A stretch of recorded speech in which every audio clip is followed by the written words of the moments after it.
हम बात कर रहे हैं झारखंड के छोटे से गांव की। इस गांव में तकरीबन 4000 लोगों की बस्ती थी। यह गांव बहुत ही छोटा था जो जंगल में बसा हुआ था।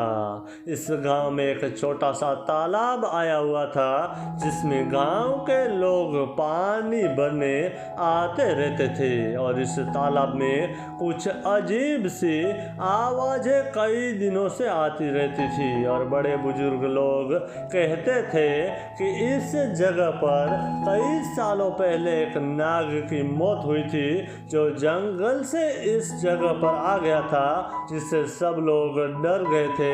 और गांव के कुछ लोगों ने इस बड़े नाग को यहाँ मार दिया था और इधर जमीन में ही गाड़ दिया था। एक दिन जब गांव के छोटे छोटे लड़के तालाब के पास खेल रहे थे और उनका खिलौना अचानक तालाब में गिर गया।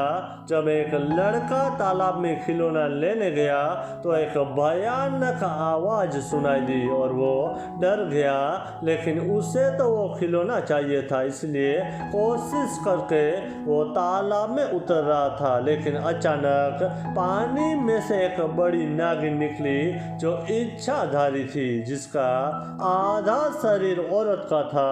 और यह देखकर वो लड़का बहुत ही डर गया और चिल्लाने लगा। यह आवाज़ सुनकर गांव वालों सभी लोग तालाब के पास दौड़ते दौड़ते पहुंचे और देखा कि एक बड़ी सी इच्छाधारी नागिन तालाब में थी। और सब लोगों ने नागिन के सामने डर के मारे हाथ जोड़े और बोले कि हमसे कोई भी गलती हुई हो तो हमें माफ़ कर दो। अब हम इस जगह पे इस तालाब में कभी भी नहीं आएंगे। वो इच्छाधारी नागिन वापस पानी में चली गई और गांव के सरपंच ने सभी गांव वालों को बोला कि अब इस तालाब में कोई अंदर नहीं जाएगा।